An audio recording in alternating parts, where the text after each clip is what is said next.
स्वागत है दोस्तों एक बार फिर से हमारे यूट्यूब चैनल पर। दोस्तों आज हम कक्षा 9वीं सामाजिक विज्ञान में अध्याय 5 है हमारा। इस अध्याय से जितने भी हम लघु उत्तरीय प्रश्न हैं हम इस वीडियो में कवर करेंगे। ये हमारा पार्ट 2 है दोस्तों। तो अगर आपने अभी तक हमारे चैनल को सब्सक्राइब नहीं किया तो चैनल को सब्सक्राइब कर लीजिएगा, ताकि ऐसे नए नए वीडियो आप तक हमेशा पहुँचते रहे। चलिए दोस्तों, हमें यहाँ पर देखिए पहला प्रश्न दे रखा है, प्रश्न नंबर 9 है हमारा। प्रतिभूमि नियमावली की महत्वपूर्ण बातें बताइए। यानी कि जो भूमि पड़त रह जाती है, पड़ती रह जाती है, उसकी नियमावली क्या है वो हमें यहाँ पर बताना है।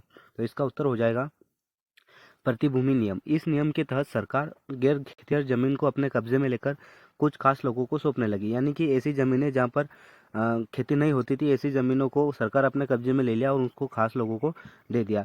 इन लोगों को कई तरह की रियायतें दी गई और इस जमीन को खेती लायक बनाने और खेती करने को बढ़ावा दिया गया। ज़्यादातर जमीन चरगाहों की थी, जिनका चरवाहे नियमित रूप से इस्तेमाल करते थे। तो जो भूमि जो खेती नहीं की जाती थी, ऐसी भूमि को सरकार ने अपने कब्जे में ले लिया और उससे उन लोगों को दे दिया, जो कुछ रियायतें दी गई उन लोगों को, और उन इस ज़मीन को खेती लायक बनाने और खेती करने को बढ़ावा दिया गया। और ये जो ज़मीन थी दोस्तों, ज़्यादातर ये वो ज़मीन थी जहाँ पर पालतू जानवर चरते थे। अब देखिए दूसरा प्रश्न हमें यहाँ पर दिया हुआ है, प्रश्न नंबर 10वां है हमारा। बंजारा समुदाय व गद्दी समुदाय के सामाजिक जीवन में क्या भिन्नताएं हैं। तो देखिए हम यहाँ पर बंजारा समुदाय के बारे में जानेंगे कि बंजारा समुदाय क्या है। तो इसका उत्तर हो जाएगा दोस्तों हमारे, बंजारा समुदाय जो है, बंजारा समुदाय का मुख्य व्यवसाय नमक का था। बंजारे लोग जो थे ये नमक का काम करते थे। आज़ादी की लड़ाई में बंजारों के योगदान को हमेशा कमतर आंका गया। घुमंतु होने की वजह से ये सूचनाओं के आदान प्रदान का बेहद विश्वसनीय जरिया थे।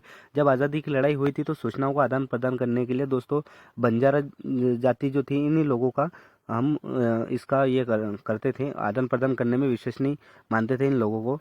और गद्दी समुदाय जो था, गद्दी समुदाय सिर पर पगड़ी पहनते हैं। ये लोग क्या करते हैं, इस समुदाय के लोग सिर के ऊपर एक पगड़ी पहनते हैं जिसे वे साफा कहते हैं, और डोरा के साथ एक प्रकार का चोला पहनते हैं। गद्दी स्त्रियों लुआ चंडी पहनती है। समुदाय का हर शुभ कार्य भगवान शिव के साथ जोड़कर किया जाता है। यानी कि समुदाय के आराध्य देव हैं भगवान शिव। उसके बाद देखिए हमें यहाँ पर अगला प्रश्न है, हमारे प्रश्न नंबर 11वां में दिया हुआ है। 1871 में औपनिवेशिक सरकार द्वारा पारित आपराधिक जनजाति अधिनियम की मुख्य विशेषताओं की संक्षेप में समीक्षा कीजिए। तो इसका उत्तर होगा दोस्तों, आपराधिक जनजाति अधिनियम ब्रिटिश औपनिवेशिक सरकार द्वारा पारित कई कानूनों में से एक था, जो भर्तियों पर उनके धर्म और जाति की पहचान के आधार पर लागू होता था। इसके अंतर्गत जातियों को उनके दायरे में शामिल किया गया था। यानी कि ये जो कानून था ये जाति और धर्म के आधार पर ही लगाया जाता था। उसके बाद प्रश्न नंबर 12वां हमें दिया हुआ है।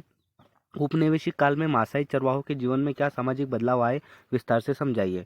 तो इसका उत्तर होगा दोस्तों, यूरोपीय साम्राज्यवादी शक्तियां विशेषकर अंग्रेजों और जर्मन निवासियों की बंदर बांट के कारण मासाई दो शक्तियों में बंटकर रह गई।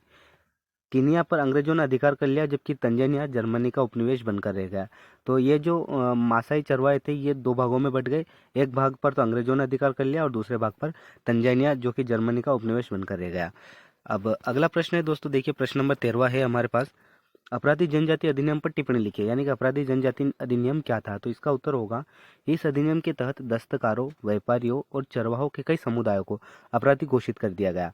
इन लोगों को कुछ चुने हुए गांवों में ही रहने का आदेश दिया गया और उन पर कड़ी नजर रखी जाने लगी।